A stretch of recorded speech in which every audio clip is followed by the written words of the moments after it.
We are delighted that Robbie's back with us, of course, Squidge Rugby, as you know. Are we allowed to reveal your true identity? Is that allowed? Was that allowed? Just I'm hoping, like, unlike Spider-Man, no one's going to come after my friends and family. Like, if they find out my true identity. They might do after this, who knows?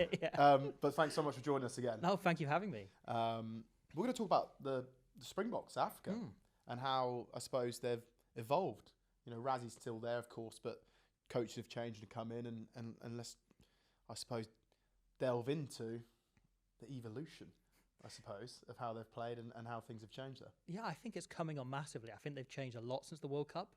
And a lot of that is just in pure vibe. When you're watching them, they feel very different.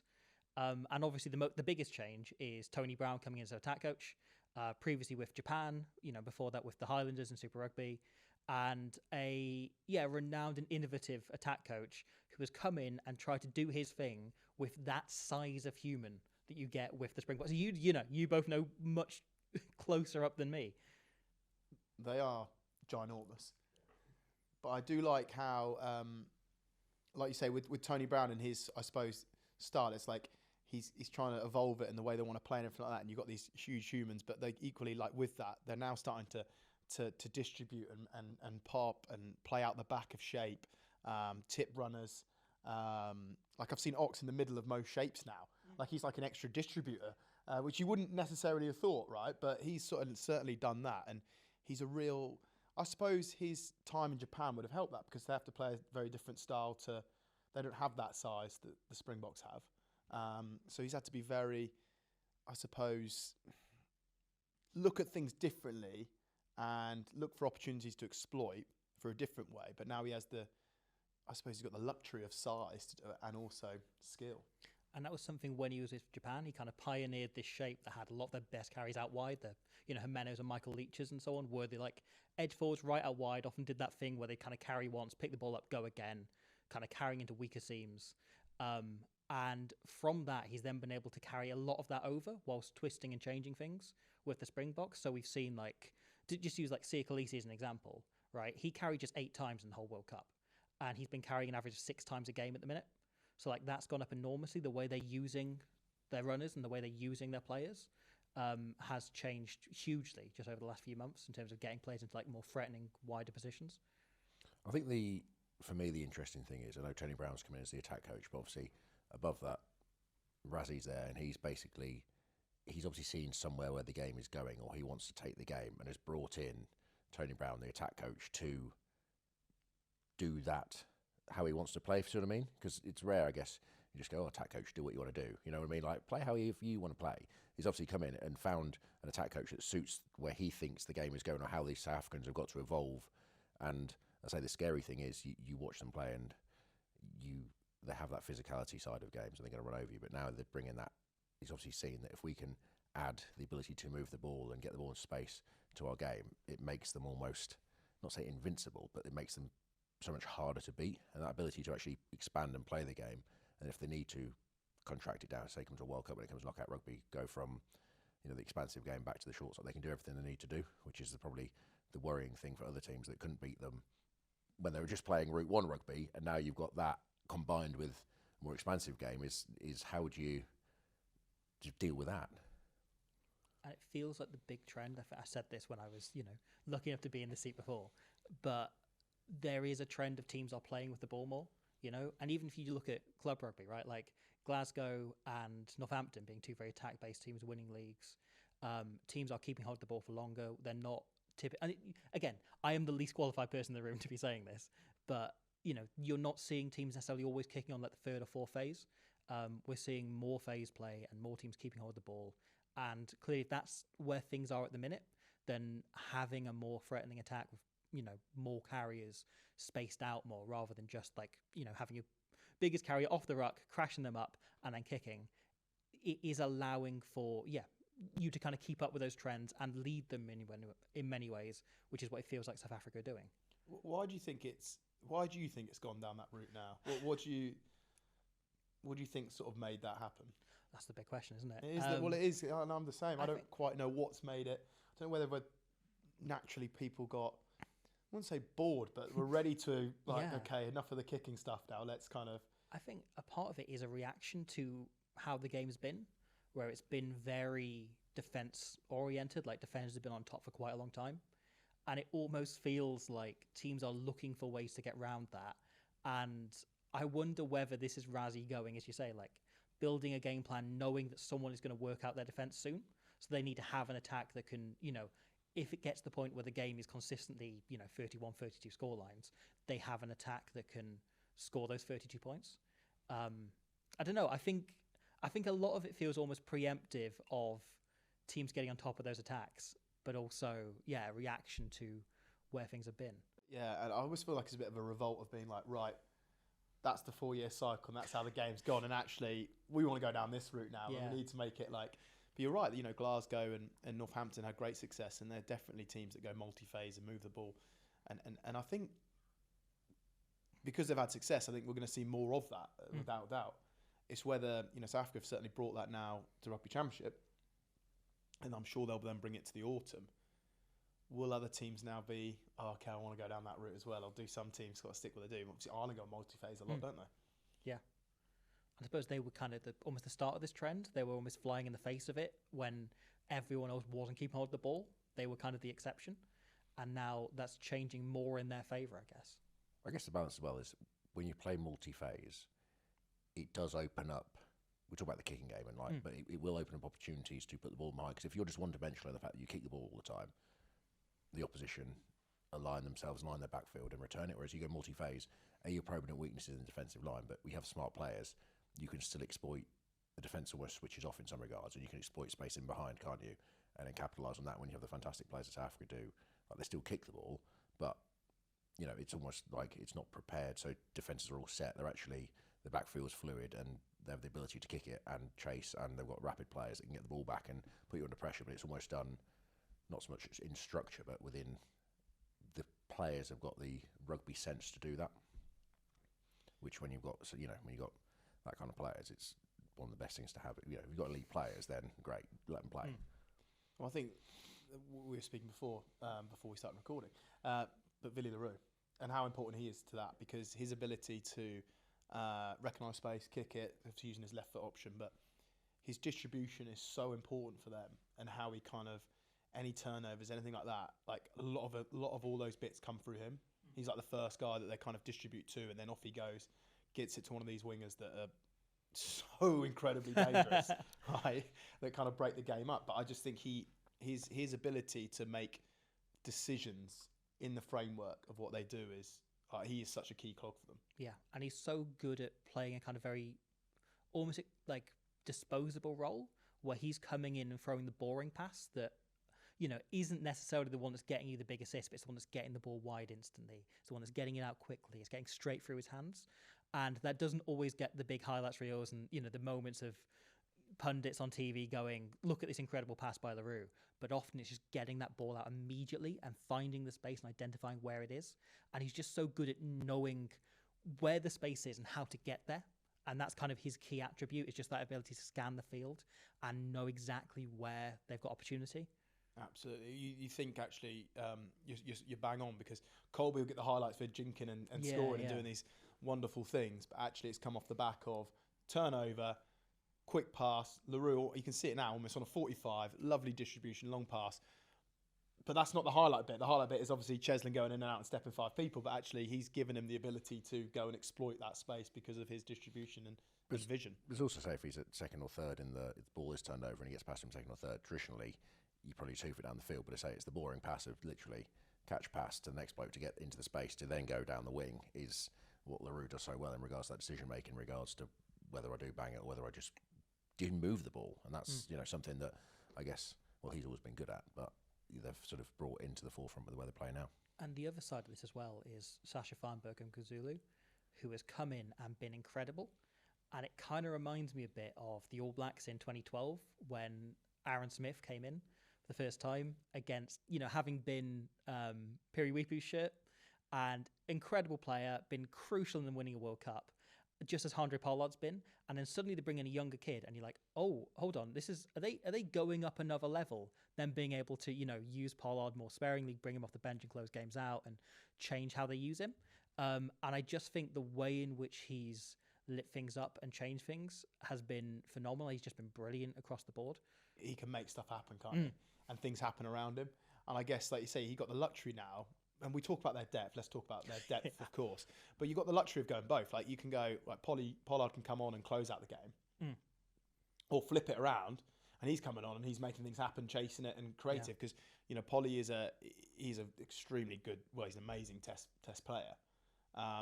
But those two almost complement each other in a wonderful way now. And you just keep looking at depth, and you're like, that's the biggest thing for me is their depth that they have. It's just players down the back of the sofa they keep finding. They're just incredible. Yeah. Like, they just reach back, they find 5p in an incredible lock. Like, you can't believe the numbers they keep bringing through. And the URC teams constantly have this flow of, like, amazing forwards in particular, but then increasingly, like, wingers and halfbacks and just every position in the field. And they're being so smartly brought through and given pockets of game time in, games where the Springboks are already ahead, or perhaps they're given challenging opposition and they start, and then they've got, like, a Faf de Klerk on the bench perhaps to bring on. And they're developing. It's like an absolute masterclass in probably how you build a squad of, like, 50-odd going into a World Cup. And you think most teams, having lost the players they've lost over the last few years, and like Vermeulen and so on, you would think there'd be a bit of an issue. With some of the players aging up, coming into their 30s, it doesn't look like it's going to be an issue at all heading into 2027. The squad, the depth's just incredible. When you talk about their depth, if they were to put another team in the Rugby Championship, it's almost a second team, or deemed second team, where do you reckon they would come?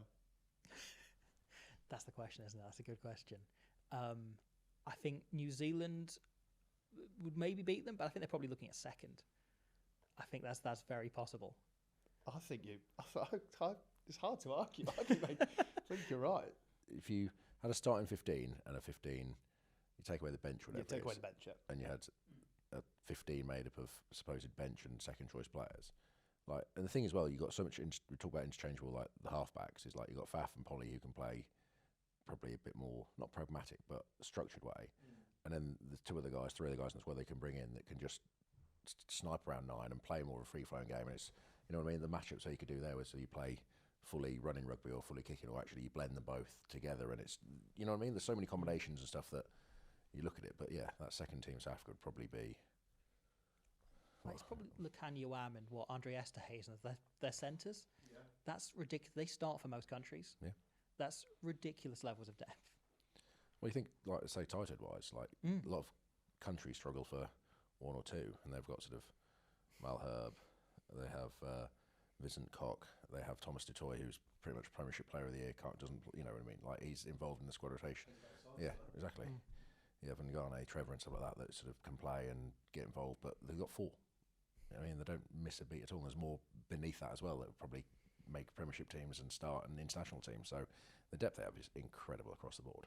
Do you think the URC's allowed that fast track of depth to just keep coming through like a treadmill? Like when I think of like New Zealand wingers, it just seems like it's a treadmill. Like they're just the next one arrives and they are so good, and you think, how can anyone get anywhere near him? He is unbelievable. And then next Super Rugby season starts, and you go, oh my God, who's this fella? Like, he is unbelievable. But do you think the URC's almost helped that treadmill of the next player come through? The URCs are brilliant league for preparing players to play international rugby, because you get to play lots of different teams that play in different styles, different countries, different refereeing styles even. And you have that travel element as well. I think it's great for preparing players for that. And it's also meant that those South African teams have used more players than they were in Super Rugby, when they were typically using sort of 30 to 40 player squads. And then they were, I think, mostly in excess of 50 last season. I think 3 of the 4 were more than 50 players they used. So it means that you are having these bigger squads, more players playing at a higher level against different teams. And it allows them, as you say, to like bring through and develop these players at a hell of a rate. I think as well, a lot of those guys are coming into winning squads and successful teams, which only adds to your ability to develop. I think, like, sometimes you drop players into losing squads, and you kind of, it's part of their development is you learn how to win. You learn what it takes. You play in the game, and it might be tight, but you end up winning the game. And young players learn from that so much more than they would just losing every week. And you learn how to win, and so you just build like a juggernaut in regards to like results and players coming through, and you can slot people in and out, and they know what they're doing. They know how to win games of rugby, and that's because they've learned off other senior players or learned off players around them. And I say it's quite scary when you actually sort of potentially where it could go, and how other teams can catch up, because I don't think it's ever been sort of this pure, in some regard, dominance of the game. Like you think about great New Zealand sides and stuff, but there was always like, oh, they hiccup at the World Cup, you know, that kind of stuff. Whereas like South Africa don't. No, they find a way. Yeah. I was thinking then, like, that schoolboy rugby out there is also absolutely huge, right? And then I was thinking then, like, that's like another, you know, you layer it back again. Like, that's almost like the start of it, and then how tribal that is and the importance of that, and that almost gears them up for the next, and it's everything's set up. Well, it's an interesting, because there's no real like rugby league there, which like you hear about Australia, and like good union players can get recruited by league or AFL, or because there's money in those sports. And New Zealand even has a bit of a, you know, with the Warriors and Auckland are sort of like, there's a bit of a league, not distraction there, but you hear about the game in New Zealand stuff, and because the Warriors were massive, we went over there and played in Auckland, and you know, they're a big thing. Whereas South Africa doesn't have that sort of a distraction. It is their national sport pretty much. I know you have cricket, but they play different times of year, but like it's the national sport, and there's no other sort of, not say distraction, but, and also I guess in some regards, I don't know, there is money in South African sport, but it's not like, say, France, whatever. You can look at the team sheets and there's Frenchmen, but there's players from all over the world. Similar, the Premiership with South Africa is pretty much purely South African. You know what I mean? And whether that's the economics of the thing or whatever, I don't know. But the fact that they're almost like a perfect breeding ground for players and development and their own little ecosystem, which they have, and then they can put people elsewhere. And say South Africans come into the Premiership or going to Japan or going elsewhere, you know, play in the URC. They've got such options available to them to get as many players out there as possible and playing. Yeah, it's so big. Like you mentioned the schoolboy rugby, right, which is having crowds of thousands. So you're also prepared for playing at that kind of level and being televised from such an early age. And it's like I did a talk, like they did a talk at Google, like YouTube sports stuff, and I got asked to do that there. And I spoke afterwards to a lady from Supersport from South Africa, and she was saying she got so confused when people in the rugby panel kept mentioning growing the game, because she was like, how do you grow rugby? Like nothing is bigger than rugby in South Africa, because that's where it's reached. And again, like I've never seen crowds chanting a coach's name like they do Rassie, you know, in the stands, and the sheer level of kind of crossover and love there is for this Springbok team, I think is a huge part of that as well. And they are uniquely well motivated as well. In terms of, you watch all that chasing the sun stuff. You can skip over my bits in the first one, that's fine. That's not what I realized I was plugging something that I'm in. Like, no, I don't mean it that way. But yeah, like they're so well kind of, you know, that's one of the other things that Rassie and Nina before were so good at, is knowing individually what makes each player tick and knowing how to motivate them and how to get to them individually. And the stuff about like Peter Steph Toy being told to just imagine that his son is behind the defensive line. And so he then flies out chaotically because he's imagining whoever's got the ball is coming for his son. And just little things like that become such a big part of why they're able to get game after game the most out of these players. It is remarkable, really. He is like, Rassie is like that. He's like the national spiritual leader, isn't he? Like he's become the most fascinating chap from the outside, like incredibly fascinating from the outside.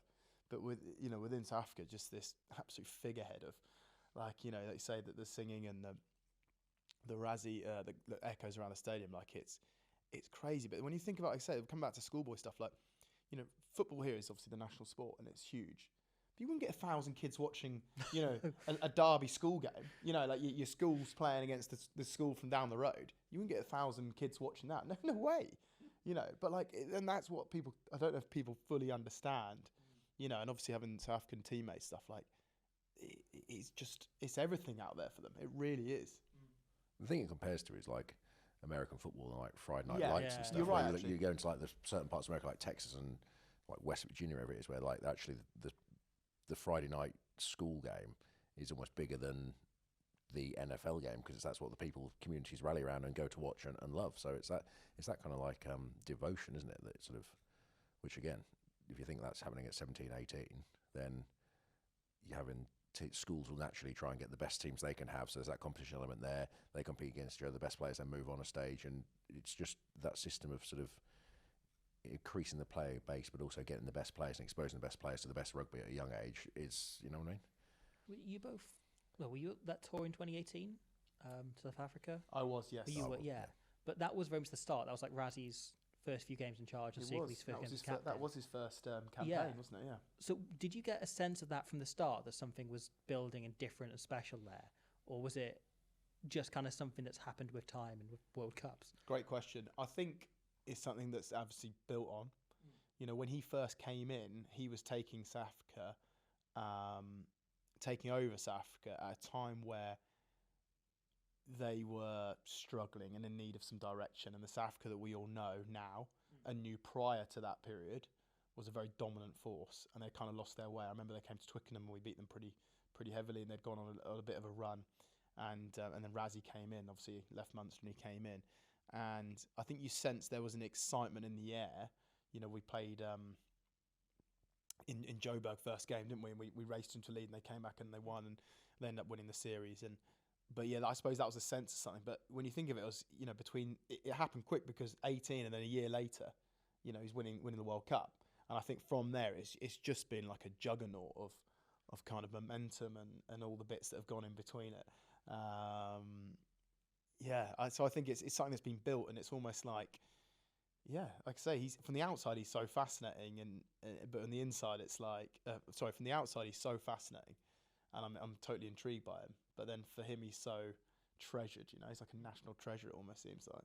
It seems now is peak, like Springbok. Oh, it's peak now. You know what I mean? But you can see it increasing. But I say, leading up to that World Cup, at 18, 19, it was kind of, not to say they were in disarray, but they sort of came together and they were a force. But they were one of the favourites of that World Cup. You know what I mean? Like Wales ran them close to the semi, and they were kind of like, you knew they'd be there or thereabouts, but they win it, and then that's almost triggers the sort of. But even the next 4 years, they weren't like now. They almost you don't think they're going to lose a game. But like that period, they weren't exactly that between 2019 and 2023. They weren't out and out dominance. There was building, wasn't there? And even 2023, say, I mean, fair play to them, like to beat England, France, New Zealand all by a point. They did it the hard way. You can never ever say look at the draw in that World Cup. But that was almost like you win by a point, you win by a point, you win by a point. It's not taking anything away from it, but it's not the dominance you see now. You know what I mean? Like it's kind of like, but they found ways to win, so they are dominant. But now it's almost like they've taken it to another level, and they've had a couple of close games against New Zealand, but they don't ever seem like they're going to lose. Yeah, it doesn't look like they're going to lose them. Yeah. Even though they're close, doesn't look like they're going to lose them. Feel like they're experimenting a lot at the moment as well. You know, we've seen them kick for the corner a lot, you know, and normally just knock it over, and almost they force your hand into chasing the game a lot earlier than you want to. And then you're inclined to kind of, okay, the scoreboard's getting away from us, the time's ticking, I need to kind of play this way, and then they just boom, pounce on it, pick up a ball, a bit like what we said, Villiers Leroux, suddenly a turnover, a couple of passes away, boom, Chesn goes and scores, and game's done. But they definitely seem like they're experimenting a little bit. How long do you reckon that experiment do you think will go on for? I don't know, because I think you can keep building on this into a World Cup. And the question is that when you get to the knockouts of that World Cup, do they revert back? Yes. Because you know they can. You know they are the best at the thing they do in the world. That will probably still be the case in 3 years' time. And that becomes the question, is how hard do they go back to that? At the minute, I think, from a kind of neutral point of view, you would have them as favourites for 2027 to do 3 in a row. Whether they remain there or not is the question, because it's very, very rare that a team can remain right at the top for that long. Like, it only really the All Blacks have ever done it. And even then, as you mentioned, like, they fell off. They, bombed that World Cup in 2007. And since then, no one's really ever been able to remain at the top for longer than a few years, to remain at this kind of imperial phase that they're entering now. And so I think there are going to be opportunities for them to both keep developing, but almost, if I were South African, I would almost be more worried if they didn't have a bit of a dip somewhere in this next 4 years, and they then go into that World Cup having been dominant for so long, because that kind of starts to breed a bit of, the exact same thing that happened to New Zealand repeatedly, of almost too much confidence, but then coming up against another team who are extremely good and have that kind of unique motivation of going, we can be the guys to knock this over. We've spoken about it before, about Leinster, haven't we? And where this was my theory anyway. They're so dominant and are so used to being so dominant that actually when they're in a an arm wrestle of a game, or a game that's they're not battle hardened for it. So then when it does come, it kind of catches them out. And like you say there, that's kind of the one I think that you're referring to, is like they're so dominant at the moment. They feel like they're literally. It's hard to see them not dominating for a long while, but if that continues, then you get to 2027, and all of a sudden, like, you're so used to sort of steamrolling teams last 20 with the power they've got, and obviously the luxury of depth, that, you know, on the right day you kind of get caught out. Same thing, you know, England did in the semi-final. Semi-final, exactly. Right. Like, and obviously just about fell through in the last 3 minutes, but was so close to out South Africa, and just matching them, and you're just like a brilliant, like, incredible, not to blow smoke up your asses, but like, but incredibly, you know, smart, tactically controlled and physical game plan that like got them and pinned them down.